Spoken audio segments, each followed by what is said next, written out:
everybody, what's going on? It's Monday once again, and here we are, movie time. Yep. And just as promised, well, I don't know if we promised it, but we said we might go over the weekend and see Beetlejuice. Yeah. And man, it was outstanding. Surprisingly solid. Yeah, real solid. I thought it was better than the original. I liked it better. I wouldn't go that far. I don't know, but it was like a. Well, here's the thing. Like, when I first heard about it, because look, this sequel has been 36 fucking years in the making. They were talking about doing a sequel back in the late 80s, because the original came out in 88. And they just never got it done. They had like 3 or 4 different scripts they went through, like, you know, Beetlejuice Goes Hawaiian, like all these other kind of ideas they had. And it just never got off the ground. And so I was like, man, it's been such a long time. It's just like, this could be a total shit show. But then I started hearing, it's like, everybody's like, you know what, it's pretty good. Yeah. And so then I was like, okay, well, let's go see it. And we'll see if... I didn't hear anything about it except from world-class bullshitters. I just saw that they posted just something in one of their taglines that you know, very good, basically. They said, this is how it should be done. And so I said, oh, okay, well, then let me go see it. It's super fun. Because I don't want to know anything, you know. Yeah. I was a fan of the first one, but not a... you know what I mean? Not a super fan. I love the first one. That's one of my favorite. I thought it was movies pretty of the good. 80s. But I actually think that the second one was even better. Kind of like the way Star Wars was real good, fucking outstanding, but Empire Strikes Back is better. It was a better movie. I thought this one was a better movie. There's more stuff happened in it. It was funnier than the first one. It had a lot more happened in it. I think the special effects were better. And I like that they mostly did practical shit. Yeah, and they tried to make it. They tried to give it that handmade look like the first one had, which I really appreciated. It was definitely Tim Burton, but it didn't get too overly Tim Burton-y, like sometimes some of the shit that he does. It was all in the spirit of the first one, and it doesn't shit on the first movie. That's another thing I liked. It didn't kind of like shit on the first movie. It made the first movie cool too. It kind of like retroactively made the first one cooler in a way. But no, man, if you guys want to see a movie, this is the movie you want to see in the theater. And evidently, it's booming at the box office. It's a good movie. It's actually done better than expectations. When we went and saw it Saturday afternoon, I think it was like 2:15. Yeah, like packed. at the shitty and I think it was full except for the like 2 seats in the front. But other than that, it was all full. And everybody loved it. Even the old people like that was such a fun movie. We're walking out. Even the old people who probably didn't know the first one that well. That was a fun movie. Everybody liked it. And they had young. There were some young teenage girls that were next to us. They seemed to like it. It was just. It's very much a very visual movie, very entertaining. It's not fucking, you know, a deep movie in any way. It's just very, very good entertainment. And I didn't see, nothing in the movie took me out of the movie. It was Beetlejuice through the whole thing. And Winona looks fantastic in it. She's, that girl's so good looking. You don't really, in Stranger Things, she kind of doesn't look too special, but they made her look a little bit dowdy in Stranger Things because her character is kind of working class. You know what I mean? Yeah, so she's not all prettied up. She comes back. Out she comes back as Lydia again, and she's in the Lydia haircuts and the goth clothes. They're kind of a little more age appropriate, more now. You know what I mean? More from the 2020s. And she looks like a lot of our friends from the club because you know she's the same age as us. Yeah, and she looks great in it. The whole cast was fucking great. Yeah, this was the whole cast. It was just super, super fun, and like I said, it was just really entertaining. What a lot of people, because I read like some other reviews about it, and like I said, this is getting like pretty universally like good reviews. I saw a couple people didn't like it, but you know what I mean, whatever. But one of the things, you know, it's just kind of like one of the things that I saw that people said, and I thought this too. This thing has like 4 plots going on in it. Yeah, a bunch of stuff happens. But that's not a complaint. No, it's good. It's very, what's the word? It's kind of like ramshackle. It's just got like all this stuff going on, but I kind of liked that about it. You know what I mean? Yeah, well, there had to be a bunch of stuff going on because it has to kind of top the first one. There's, you know, Lydia's daughter's fallen in love with with kind of like a hot younger guy, but it turns out he's a ghost and he's a bad ghost. Spoiler alert. Yeah, all kinds of weird shit happens. I did not expect that, actually. Yeah, you didn't expect it when you're watching it. Beetlejuice, he's in it, and he's forcing Lydia to marry him. If not, then he won't be able to help Lydia's daughter in the fucking afterlife. All kinds of weird shit happens. Beetlejuice's ex-wife. Yeah, Beetlejuice's ex-wife. Beetlejuice's hot ass ex-wife. She's fucking Monica smoking hot. Yeah, Monica Bellucci. Smoking hot goth chick who staples herself back together. What was that chick's name? Dolores. Dolores. No. The actress is Monica Bellucci. Yeah, Monica Bellucci. That's right. I was going to say Catherine Zeta-Jones, but no. Monica Bellucci. Yeah. They do kind of look similar. They kind of look similar. That's who I thought it was at first. No, it's not. Because I hadn't seen Catherine in a while. But no, his hot ass wife shows up. She's jealous as fuck. She's trying to get him back. And Beetlejuice is good in it, man. He fucking. What's good about this is that there's kind of more of a. What's weird about Beetlejuice is that he's a demon, but in this one he kind of has some heroic qualities to him. But he does have to get fucked over in the end. He really is about himself. But he does at least keep his word and does shit. He's a good character. To an extent. To an extent, yeah. The crazy thing is that Michael Keaton, even though he's in his 70s... Oh, he looked great, yeah. didn't really look that much different. Like in the makeup and everything like that, he didn't really look that much older than he did in the original one. He pulled it off. Yeah, he seemed like exactly the same character. Yeah, and they kind of enhanced the character's image, like at weird moments when he's under stress, you'll see roaches crawling out from underneath his clothes, and he's got roaches on him, but they're hiding.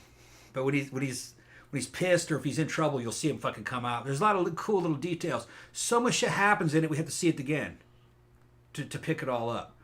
I mean, going to heaven in the afterworld, in the afterlife, you got to take the Soul Train. Yeah. And of course, it's Soul Train. They're out there, in the 70s Soul Train. It's with a dance number and everything. Yeah. That was pretty rad. And somebody mentioned, and I really wanted to mention this too, because when Beetlejuice is telling his backstory, like how he died and about Dolores, like his ex-wife and everything, it goes into essentially like a black and white Mario Bava movie, which I thought was fucking hilarious. Yeah. Like when that first started, I was just like, I laughed my fucking ass off. Yeah. Oh my God, so funny. I'm going to say, like I said, I'm not super stuck on the first one. I liked the first one, but I'm not like totally married to it. I think I like the second one better. I think it's kind of like the Empire Strikes Back of the series. Because there was a little bit more complicated. They were able to show you some more stuff because the technology and the budget was there, I guess. And because this movie has a huge fan base, and it lived up to its name. It lived up to it. It lived up to Beetlejuice 1 easily, and I think kind of surpassed it. I like that it expanded the world out. You got to see more of the afterlife. Yeah. Like kind of more of how it functioned and all that kind of stuff. Like it was still kind of all over the place, but that's okay because that's what the first one was like too. It was still a fun ride. Yeah, and it's like and I like they had all of the the dead people like with the crazy way they died like in the waiting room and stuff like that. More of those. And it's like you have to I said we're gonna have to see that again like to pick up all the gags and stuff because there was just so many. And it just went by so quick, you know what I mean, that you didn't get to see it all. And like I said, most of the effects, as far as I know, were largely practical. Yeah.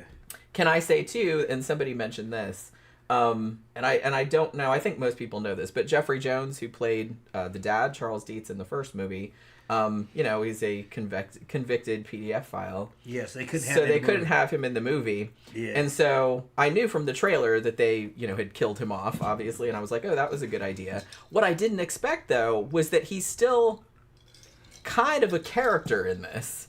It's just obviously the actor's not in it. No, they use the claymation. They use like a claymation to show how he died. Yeah. And then they won't show his head because his head gets bit off by a shark. And his head get bit off by a shark, and it's like this dude's water. They never find the head. And that's the funniest thing too is that because I think somebody said when we were talking about maybe going to see it that it's like that it was kind of violent, and I was like, yeah, I was actually surprised at like how gory, like how bloody it was. Yeah. But in a good way. But in a good way. Yeah. So I thought that was like actually really cool that they went because it's only PG-13 and they seemed like they were really pushing the boundaries. Well, there wasn't any blood. There was blood was green a lot of times. Well, not his though. Yeah, that one wasn't right. That was like his pretty. But they were able to get away with it, I guess, because it was supposed to be comedy, I guess. Yeah, you can get away with a lot, like if it's sort of zany and surreal. Zany, yeah. And there's a lot of swearing in it too, because I was sitting there going, "This is PG-13, holy crap!" Like there was like a really lot of swearing in it, but like I said, that's good. They were just really pushing the PG-13 rating as far as they could push it. I would be up for seeing it again in the theater. I mean, there's more to it that I want to see it again.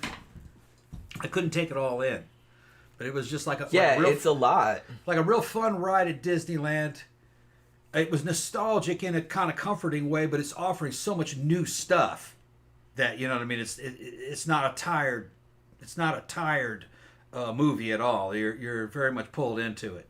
I enjoyed it 100%. I did too. Like I said, I had a ball with it, and it was just, and everybody looks like they're having a blast. I especially love the whole subplot too, because like I guess there's like 4 different subplots going on. There's not really like a main plot, but I especially love the whole shit with Winona Ryder and her sleazebag boyfriend. Yeah. Who was like this new agey, like smarmy motherfucker. He was her manager. Yeah. Because in this... He was like so movie, fucking funny. Lydia ends up growing up to be kind of like a cable television host. And she's got a television program like a paranormal about the paranormal. Because she can see ghosts. Nobody believes her, though. Even her own daughter thought she was a Jenna Ortega is great in this too. Yeah, Jenna Ortega, that's the girl who from Wednesday. From she Wednesday, was in Wednesday. yeah. And she was in X. She's also. great in it. Yeah, she's great. And she's real normy. She's not gothed out at all. She thinks her mom's a fucking fruit, and that she's full of shit. But her mom can't see ghosts. And her manager is this slimy guy, you know, who's a kind of a new age kiss ass. And I don't want to spoil it if you haven't seen it, but you just got to see it. You know what I mean? He's got his own he's got his own storyline. Yeah, he's like a good character. Like I said, there's kind of like, and it's weird because a lot of the reviews that I saw kind of pointed out there's like 4 plots going on.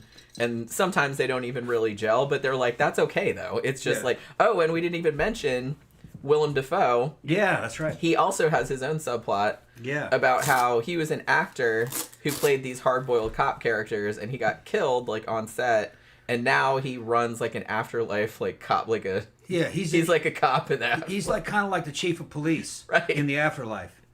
And he's not a real cop, he's an actor pretending to be a cop. Yeah. But he's still a great cop. Yeah. He's still a great detective and a great cop. But that shit was super funny. It's funny because, like, he's doing cop shit, but he's actually acting. Yeah. And it's good. Like, it would be, like, in a cheesy like cop it would be movie. a cheesy movie, yeah. Yeah. Like, so I really liked that, too. Yeah. So, like I said, that was a whole... And like I said, it also kind of says to the thing where, you know, Beetlejuice, he's a bioexorcist, right? So it looks like he's, you know, in the 36 years since the first movie, he looks like he's expanded his operation, and he has all the shrunken head dudes working for him, including the beloved Bob, which it really does seem like Bob is becoming like the standout character of this movie. And he doesn't say anything because his little lips are sewn together. And all the shrunken head dudes are like fucking great. On the back of this movie, as successful as it's going, they're saying that they need to come out with and evidently the studios are thinking about it, to come out with a new Goonies, a modern sequel to the Goonies. I don't know, man. You can't really press your luck. If it was done right, you probably could. Well, you probably could do it. Anything can be done if people like if they have like a good script and you got the writers. Because I think that's kind of the essence of it, is like having a good script. You got to have writers that write a script that love the original and understand the original. You can't change it. It has to be an extension of it. What would it be like later? You'd have to have a lot of your original cast grown. I have other people mention if there's going to be a Beetlejuice 3, that they should make one. If they were going to make one, it would take years. And by the time that happens, some of these people would probably not be with us anymore. Yeah. Depending on how old they get. But from what I saw between the first one and the second one, it doesn't actually have to be a trilogy. It could just be, 2 movies. Yeah, and they asked Tim Burton about it, and Tim Burton kind of made a joke. He's like, well, gee, look how long it took to make this one. Yeah. It's just like, I'll be dead by the time they make a third one at this rate. You know what I mean? I think it's good the way it is. I just leave it. And people are saying, well, you have to make a third one because you have to call it Beetlejuice, Beetlejuice, Beetlejuice. Yeah. Although I did see somebody say they should call it Threedlejuice. Which I was like, maybe. I don't know. That is kind of funny. If you were to do it, you'd have to fucking whip it up, and it'd have to be ready in the next 2 years.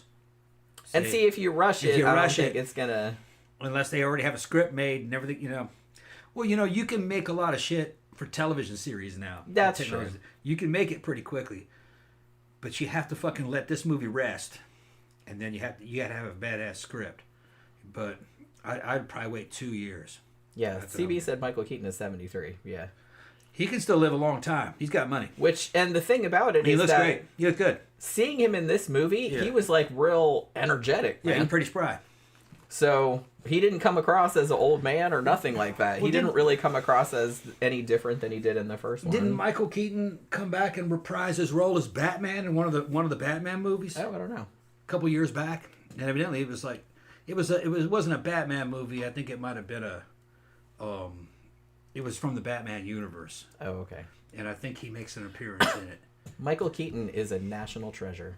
Please, nobody tell me that he did anything shady, because I'll be really, really disappointed. Seems to be an okay guy. He just seems like an okay dude. You know what I mean? So it's just kind of like, yeah, Xander said, I'll have to see this one. Yeah, it's good. I really enjoyed the original. Yeah, like I said, it really seems like more in, because I feel like Tim Burton, he made some okay movies, like, more recently. But I kind of feel like he got into these sort of big bloated like CGI fest kind of things. Like I really didn't like Alice in Wonderland. No. I hated the Willy Wonka movie. Hated it. And some of the stuff that he did like Big Eyes was good. But Lone Ranger bombed. Well, and he made like the live action Dumbo, which was okay, but like, not really all that great. And it just seems like this movie just seemed like such a return to form. Yeah. It was just so... It's the Burton chaotic and ramshackle and like handmade looking. And it just really harkened back to his heyday. Yeah. Which I thought was really cool that they were actually able to like recapture some of that I would say magic. I would say he recaptured his magic. He got his mojo back on this one. Yeah. Yeah. Because it's definitely tonally it's perfect. The tone's perfect, and all the little fucking score. I was paying attention to the score. The score's fantastic. Lots of great songs, covers of fucking famous songs. Oh my god, that ending thing with MacArthur Park. There's was fucking hilarious. That's a hilarious song. Beetlejuice is nuts, man. I mean, he'll start breaking out in a song and dance, and the movie becomes a musical. Yeah, you know what I mean, for a little while. Super funny. He's funny. Yeah. Well, I mean, they did that because, obviously that iconic sequence in the first movie with the Deo, the banana boat song. Yeah. Like with all of them dancing around the table and stuff. So it's like they do a couple of like kind of musical numbers. They do like a Soul Train thing, and then they did the MacArthur Park thing at the end with the wedding cake and all that other kind of stuff. And it was just like, and everybody mouthing the words like without wanting to. Yeah. And it was just, because that is such a cheeseball song. Yeah. I mean, I kind of feel like that was the perfect And a little chick from Wednesday, she fucking knocks it out of the park in the movies. As Lydia's daughter. Yeah. She's a great character. She's super cute. Yeah, and she's cute, and she follows through. And I like the fact that everybody knows she had a good run as Wednesday. Hopefully, I want to see another season. I think they're making another season of that. So she adds to the movie. The movie's goth. It's a gothic comedy. It's a goth horror comedy. Yeah, there's definitely horror elements in it, which, like I said, that kind of surprised me a little bit, like because it does have like some violence and some bloody kind of shit in it and that kind of stuff. So I thought that was cool. But like I said, it's over the top. Yeah, it's almost funny. It's so much. So it's there's so much of it. It's like not like Dead Alive or anything like that, but there is like a lot of kind of that kind of stuff, which I thought was funny. I think it's classic, man. I think the movie. I actually, Jen was like, I don't know, but I think it was better than the original. There's more there. It's more of a creative movie. It's the same tone, mostly the same cast. I think it was a better movie. So there's no way you could top something that's better than the original. You know what I mean? I thought it was better than the original. Yeah. We saw the original's great though. It's classic. I'm saying this is even better. But now me and Jen saw, I think, one of the pilot trailers for this in the theater long before it opened. A long time ago we saw the first trailer. And that trailer looked like shit, man. And I'm going like, this isn't gonna be good. This ain't gonna be good. And it didn't even mention Tim Burton in the trailer from what I remember. I didn't think it was a Tim Burton movie. It probably did, I would think, because he's a big selling point. Yeah, that trailer did not capture the movie. When you see the movie, it's like, oh yeah, this is legit. This is a real movie. This is a real Beetlejuice movie. Well, I like you said, I like that they kept to the spirit of the original. They did some kind of fan servicey things, I guess. You're supposed to. But like, the opening sequence is kind of the same thing where it's like flying over Winter River and you can't tell if like the houses are real or if they're models or whatever. They got the little model, they got all that. And and stuff like that. So they call back to things, but then there's it's 36 years later, so everyone's grown up and there's a whole bunch of different stuff going on.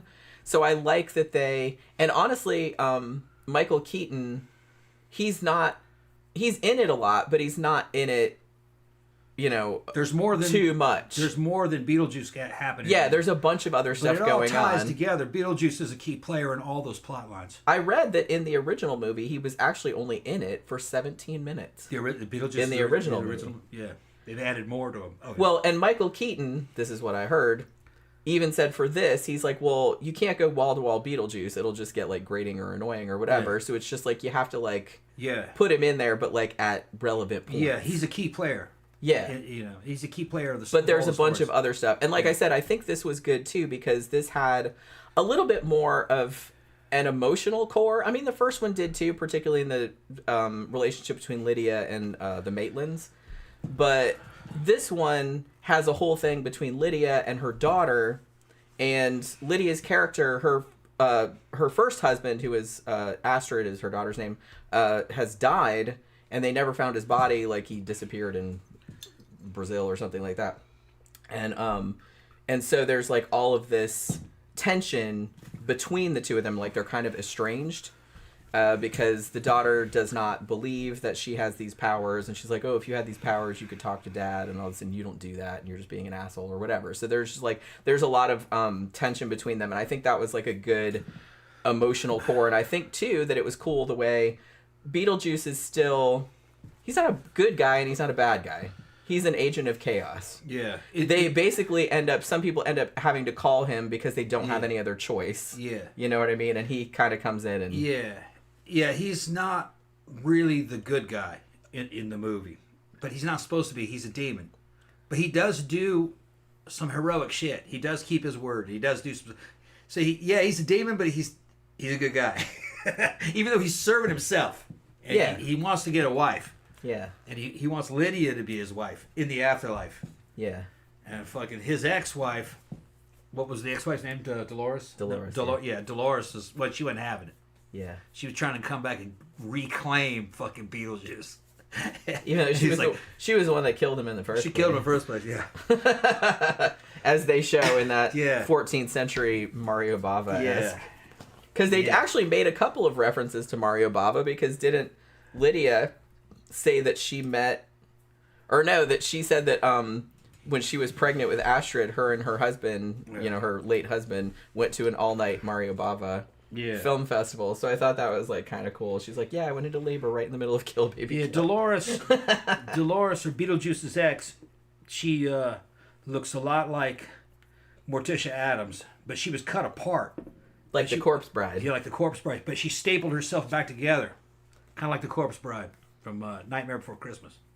She's kind of like that. But she has her own character too. She doesn't say or do a whole lot, but she is kind of a key. Yeah, she's kind of around the fringes, because sometimes she kind of disappears from the movie for a while. She shows up at key places, but she kind of shows up at key places looking for Beetlejuice. Yeah, and he's like, "Oh shit, my crazy ex," you know what I mean?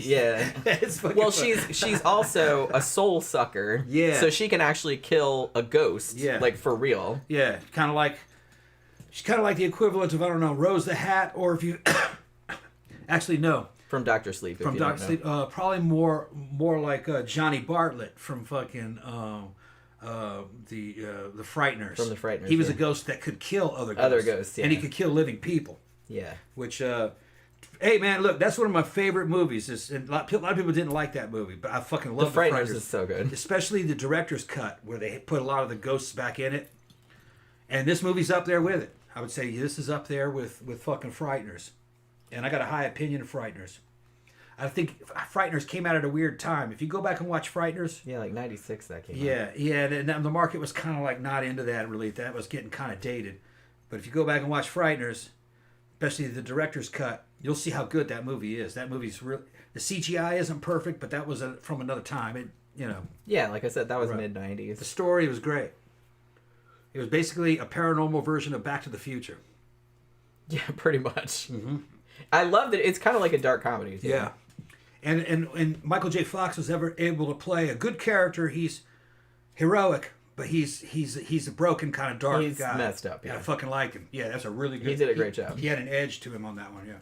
And of course, it's got some of our best favorite actors in there. Fucking Wesley Combs is in it. Jeffrey Combs. Excuse me. Jeffrey Combs. Yeah, that happens. I was thinking Paranormal, my cousin's name. Yeah, Jeffrey Combs is in it. He does a fucking great job at it. So I'm plugging that movie along with this one. All right. I kind of feel like, I don't know if the tone is exactly the same, but it's kind of similar. Kind of similar, right. I mean, this one's like living people wackier. Yeah. Like, you know, because it's Tim Burton. Well, you got ghosts that can kill living people, and you got living people going into the spirit world and trying to come back out. Trying to come back and that's out. That's kind of like what was happening in The Frighteners, too. And then there's like all kind of rules about what can happen. Rules about what happens, yeah, it happens in the afterlife. They don't focus on it too much, but it's just because you're just like, yeah, whatever. It's just, like I said, it's just kind of fun. Yeah.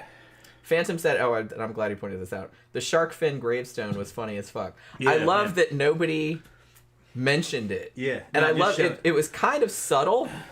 Yeah. You know what I mean? Like, the fucking... But his gravestone, he got eaten by a shark. Like, that's how he died. Well, actually, he was in a plane crash. He survived. And he survived the plane crash, and then he got eaten by a shark. Yeah.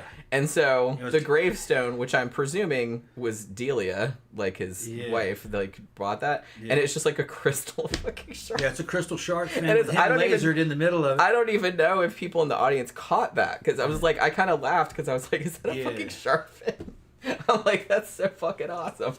I was like, Lydia's mom's in it. It's the same actress. Yeah, Catherine O'Hara. Yeah, and she's oh my God. She's great in it. Yeah. Yeah, she's just like, and she's anxious, but she looked good in this movie. She must be what, late 70s, mid 70s, probably. Maybe I don't know how old Catherine O'Hara is. I'm sure she probably is at least mid 70s. But I love, and I love too that it's just like everybody in this movie like is pretty much exactly where you would expect them to be after 30, like if they were real people. Yeah. Like, so like Catherine O'Hara, because at the end of the first one, she was starting to become like successful with her art, and she was like super self-absorbed and like super obnoxious and everything like that. So now she's like that, but like even more so. Yeah. And now she's like a multimedia artist, and she's kind of famous. Yeah. And it's like, so she's just like completely insufferable, and it's fucking hilarious. I kind of had the only problem I would have with this movie, and I mentioned it to Jen when we came out of the theater, is that when we see Lydia as a middle-aged woman, she's cute as a bug, looks just like the original.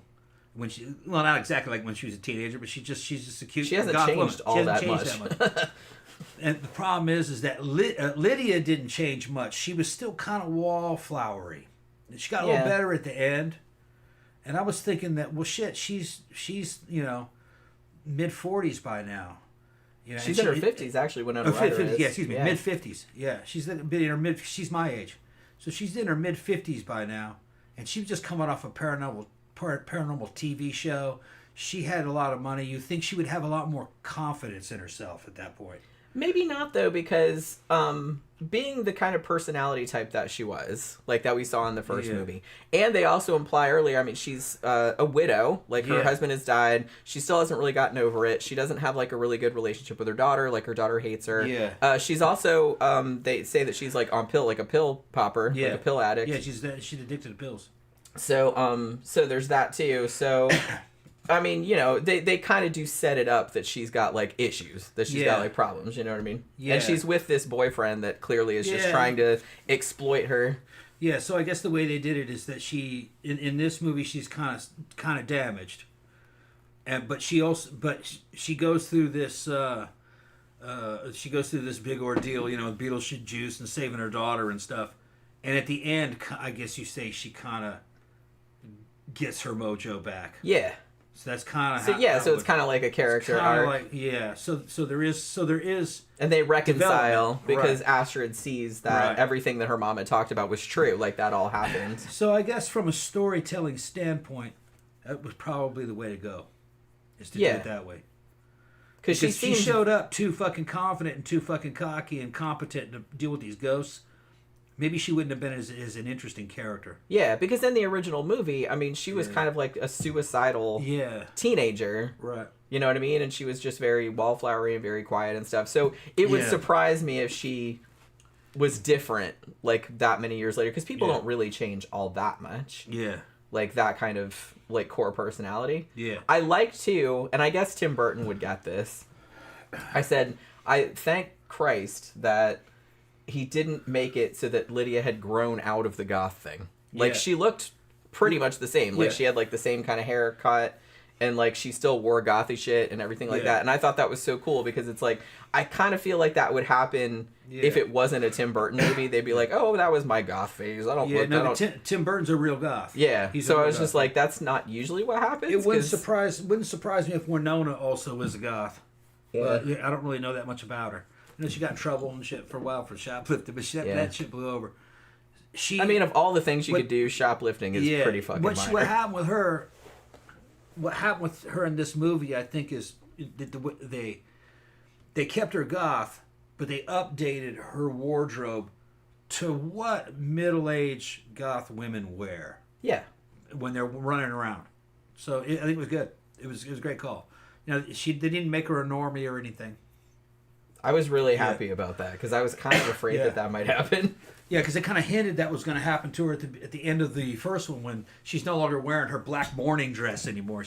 I mean, she had the uniform, like, she still had, like, a black petticoat, like, on underneath, and she still had the hair and everything like that. So it's just, like, she was still her. Yeah. So, yeah, but I was just kind of like, oh, we don't want to go, like, at the end of The Breakfast Club, where they did with what they did with Ali Sheedy, and they made her wear pink and took all her makeup off. Fuck that noise.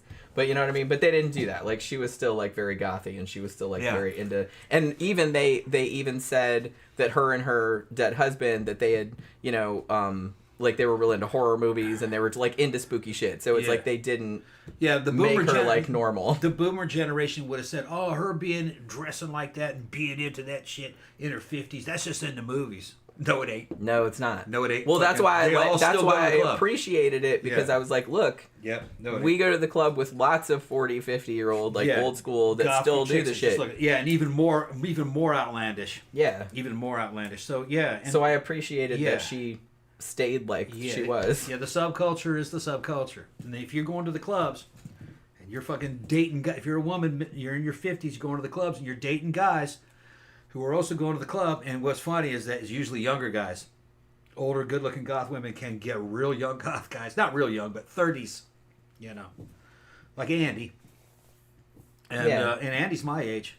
Yeah. But, so, no, that is very accurate that a woman in her mid-50s would still be goth. Yeah. In this country. We know a lot of them. They're still around. So yeah, and it's not, nobody thinks it's weird or nothing. Just like normal. That. It's just normal. Normal well, part for normal for us. Normal for us. Normal part of the goth scene. Yeah. They can dance too. True. They dance better than the younger people do. Dance better than I guess the young because they ones. don't give a fuck anymore. Yeah. Yeah, that was like Phantom said, it would have been cool if the Maitlands made an appearance. Yeah, I was kind of thinking about that. I've heard a bunch of stuff about that. Like, Tim Burton was like, well, you know, the Maitlands weren't needed for this story. I mean, technically, even though it takes place in the same house, and according to the lore from the first one, the Maitlands should be there still, because, like, they had to stay in the house for whatever it was, 150 years or 100, however many years it was, and before they could go move on to wherever. But they kind of explain it away as, you know, oh, we were able to find a loophole and we let them go into the beyond or whatever. And it's because, probably one, because Alec Baldwin, you know, shot that person on the set. And also Gina Davis, they asked her and she said, no, I'm too old. She's like, because, you know, I'm supposed to be a ghost. You're supposed to be the same age as you were, you know, in the first one. Because she didn't look all fucked up like Beetlejuice did. Like, Michael Keaton could hide it, like, under the wig and the makeup and everything like that and still look the same. But, you know, Gina Davis, she just looked like a regular woman in the first one. So it's like, I didn't really want to come back. And they're like, yeah, they could have done de-aging and stuff like that. But I don't know. I mean, honestly, they do bring up the Maitlands because they have the, you know, the model is still in the attic and everything like that. Because that's how all the characters get brought together is, you know, the dad dies. And so everybody comes back to the house in Winter River, like, to sell the house and, like, clean out the stuff. Like, clean out all the stuff. Most of it said that Dolores is played by Tim Burton's girlfriend. That's his girlfriend. Yeah, I thought they were a thing. Yeah, his old girlfriend was, what was her name, Lisa Marie? Yeah. Is that her name? Yeah, she was a hot goth chick for a while. I don't know what she's doing now, though. She was in Ed Wood. She was in Ed Wood. She played the vampire in Ed Wood. She was fucking great. She also played the female alien in Mars Attacks. That's right. That went in and tried to kill the president, bit that dude's fingers off. Yeah. CB said Catherine O'Hara is 70. Okay. Man, she looks fucking great for a 70. She looked up for 70. I mean, she is like awesome. She is ridiculous in this movie, and it's awesome. Her character is a ridiculous person. Everybody in this is kind of ridiculous. Yeah. Well, it's a comedy. So that's kind of why. But it's just like everybody's ridiculous in like an awesome way. It's just like, especially that fucking sleaze boyfriend of Lydia's. It's just, oh my god. Hellboy also, he said earlier that people were not liking it because they said it didn't compare to the original, but he agrees with me. He said he thinks it's better than the original. I thought it was better than the original. There's, like I said, the original was a great movie. This is even better. There's more stuff going on in this. There's more gags.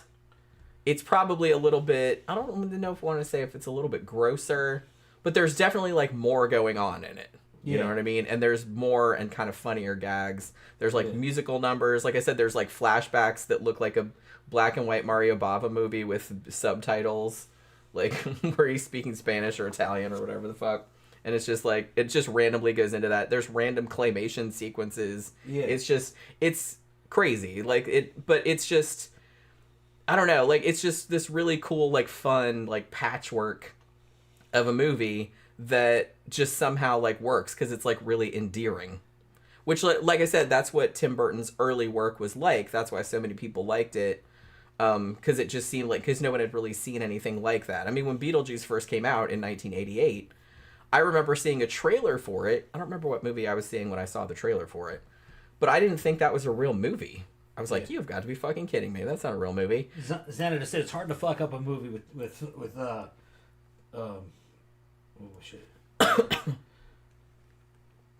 with Michael Keaton. Says it's hard to fuck up a movie with Mike. No, they could have fucked this movie up. They could have fucked this movie up big time. They didn't. I recommend it. Thank fuck for that. The Phantom said he thought it was the best movie of 2024. I would put this up there with fucking some of the real good recent movies that came out. I liked it better than Godzilla -1, and that was an excellent movie. That's recent. What else was recent that was really good? What did we see recently? Long Legs.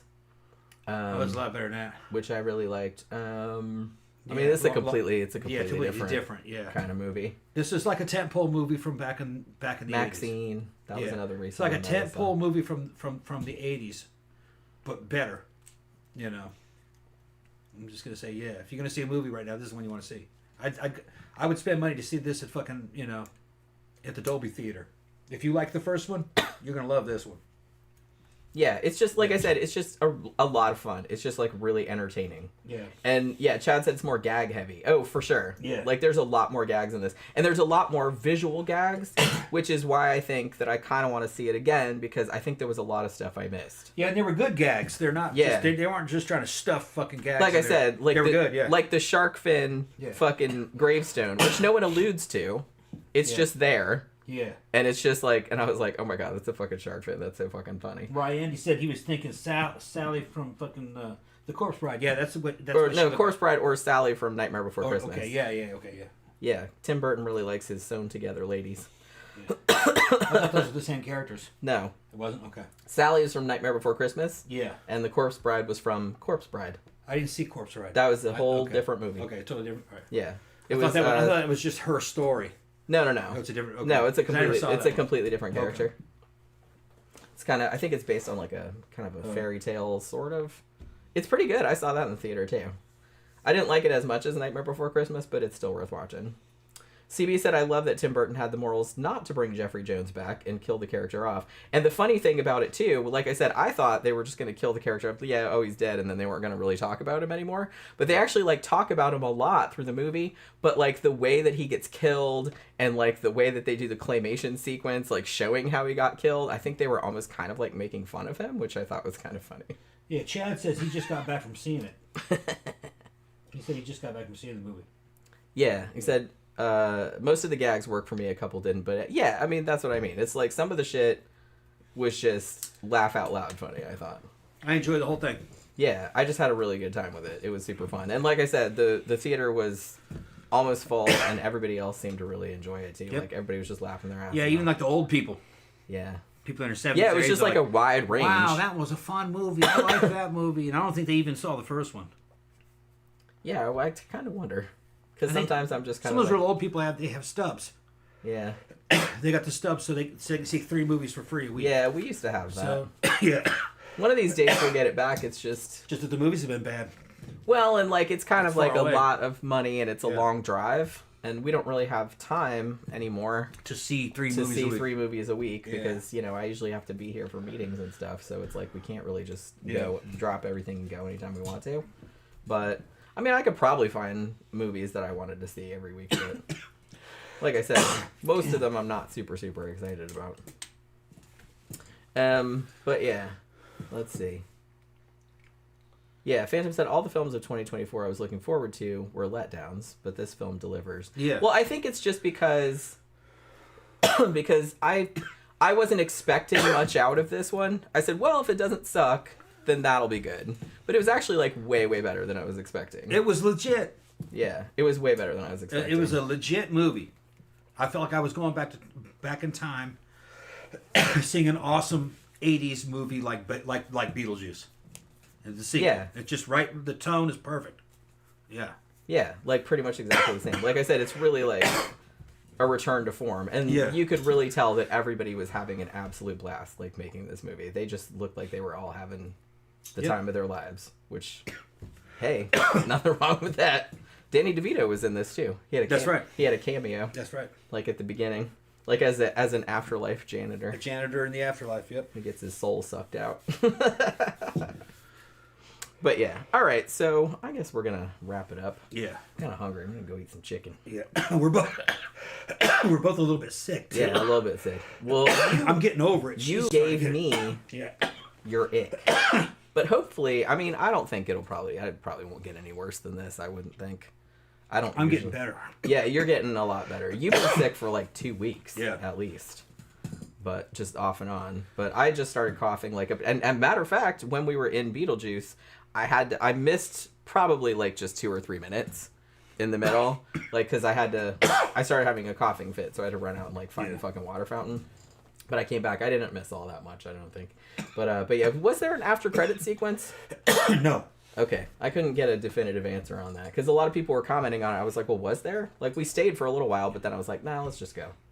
But you know, like I said, I don't know if they're gonna make a third one. Tim Burton was like, nah, probably not. But like I said, everybody's like, we have to make a third one because you have to call it Beetlejuice. But I think they should probably leave it. I think that might be pushing it. You know what I mean? It might be. You're gonna run out of shit. Yeah, you're gonna run out of shit to talk about. All right, we are gonna wrap it up for this evening. Thank you everybody for dropping by.